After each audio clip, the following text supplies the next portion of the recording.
We continue with the story as you like it.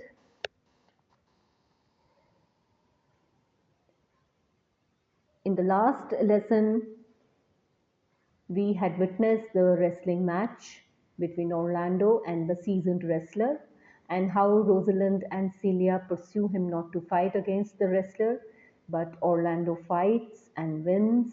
And because of the courage and the blessings of these young ladies, he is a winner.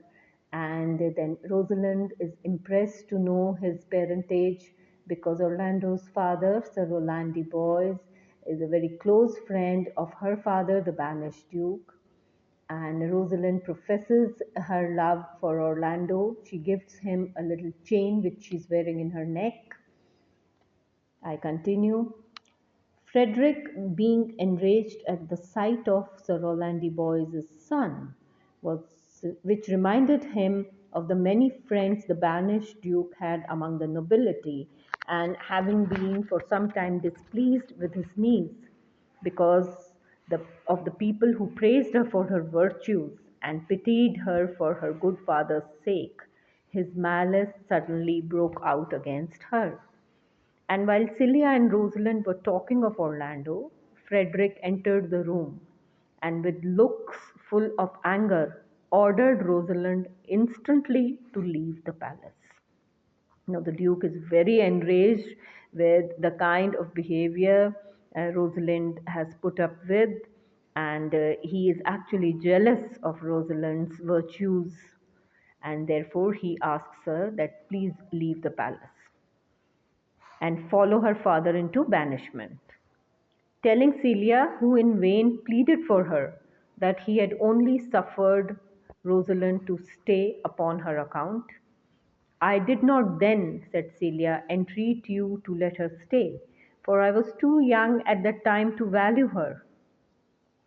Now that I know her worth, and that we so long have slept together, rose at the same instant, learnt, played, and eat together, I cannot live out of her company. Now, Celia and Rosalind have actually grown up together, doing the same things at the same time. And for Celia to imagine a life without Rosalind is very difficult, and she pleads and entreats her father to please let Rosalind stay back, because it is now that she values her friendship and her company even more. Now, to this, the Duke replies, she is too subtle for you. Her smoothness, her very silence, and her patience speak to the people, and they pity her. You are a fool to plead for her, for you will seem more bright and virtuous when she is gone. Therefore, open not your lips in her favor, for the doom which I have passed upon her is irrevocable. So the Duke completely says no to all the entreaties of Celia, and he says that I will not change my decision of banishing Rosalind from the palace like he did her father.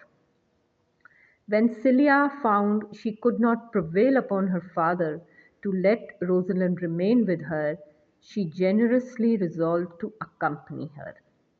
And leaving her father's palace that night, she went along with her friend to seek Rosalind's father, the banished duke, in the forest of Arden. So both the ladies decide that since they have lived together so far, they will also leave the palace together. Before they set out, Celia considered that it would be unsafe for two young ladies to travel in the rich clothes they then wore. She therefore proposed that they should disguise their rank by dressing themselves like country maids. Rosalind said it would be a still greater protection if one of them was to be dressed like a man.